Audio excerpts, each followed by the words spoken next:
Oi pessoal, tudo bem? Eu sou o Dr. Guilherme Fritz, cirurgião plástico, e vim hoje para falar um pouquinho como que eu faço para escolher a prótese ideal para minha paciente.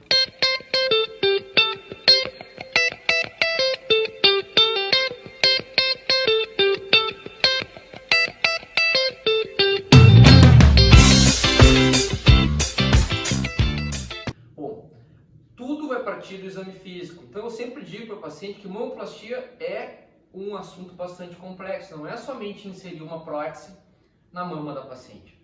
Então o cirurgião tem que dominar os tecidos que estão compondo essa mama da mulher. A anatomia mamária a gente vai ter, um corte aqui da mama, então tá aqui a mama feminina, um corte lateral da mama, vocês estão enxergando aqui ó, o mamilo, tá? E aqui caminhando em direção à profundidade da mama, que é o tórax, tá? O gradil costal aqui, as costelas. Então a gente começa lá com a pele, aqui a gente tem tecido subcutâneo, que é a gordura logo abaixo da pele. Aqui o cone glandular, a glândula, tecido mamário propriamente dito. Um pouquinho mais de gordura. Aqui nós vamos ter o músculo peitoral maior. Abaixo o músculo peitoral menor e o gradil costal. Quando a gente fala em prótese abaixo do músculo, qual músculo que a gente está falando? A gente está falando desse músculo aqui, ó. A gente está falando do músculo peitoral maior.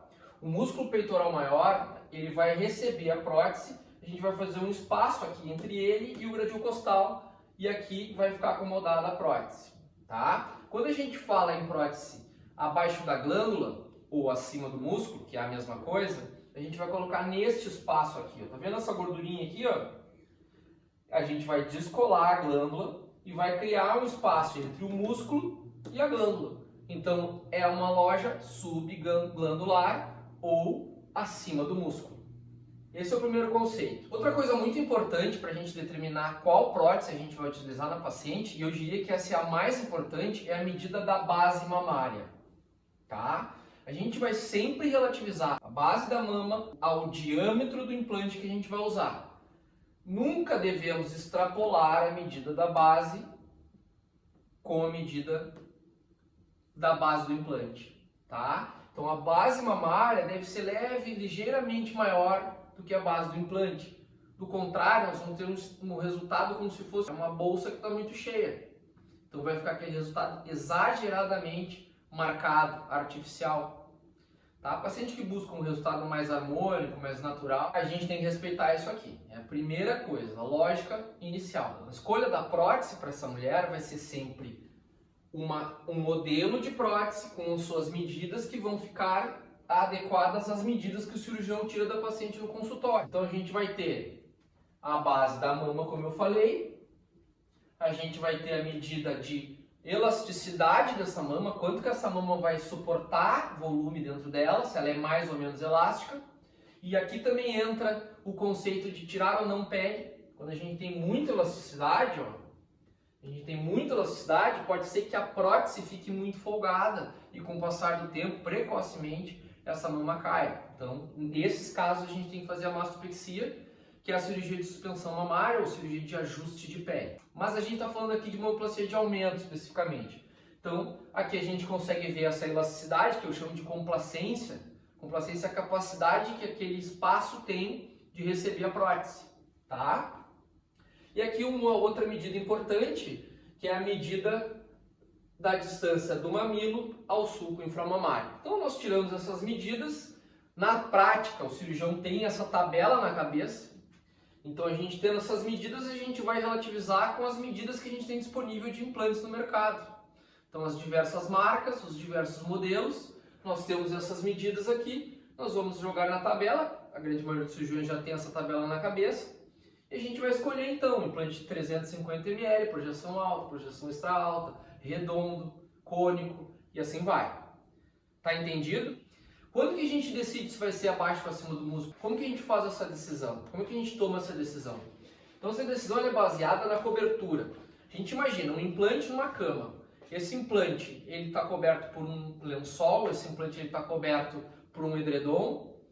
A gente precisa ter a cobertura adequada para que o implante não fique demasiadamente exposto e assim a gente tenha as ondulações do implante visíveis, assim a gente não tem as bordas demasiadamente visíveis ou até um degrau nessa região que acaba se criando.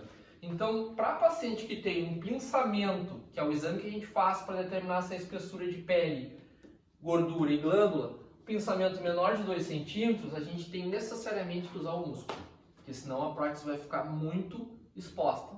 Para pacientes que têm mais de 2 centímetros, a gente pode daí negociar com a paciente se ela quer mais marcada, se ela quer menos marcada, se ela quer um resultado mais natural, e aí cobrir ou não com o músculo.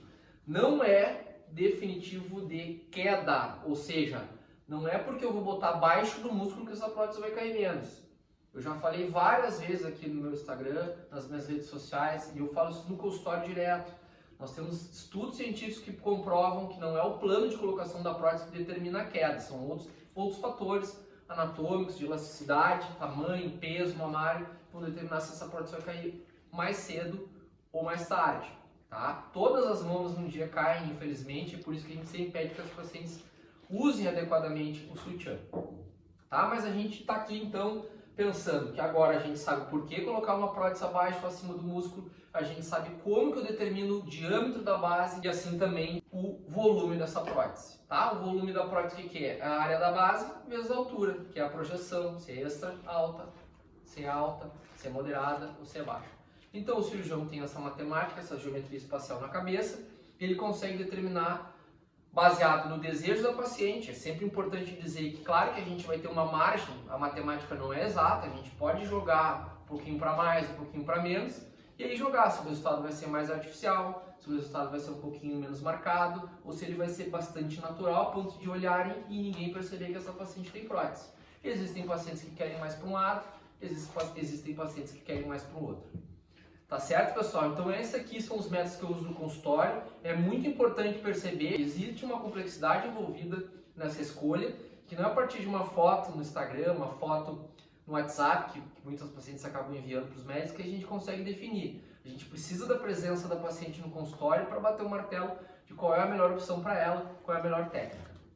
Tá certo? Enviem suas dúvidas, comentem esse vídeo, eu vou tentar responder sempre que possível. E compareça ao consultório para a gente conversar sobre o seu caso, com calma, para que eu possa te examinar e determinar qual é o melhor método para você. Tá certo? Um grande abraço e até o próximo vídeo.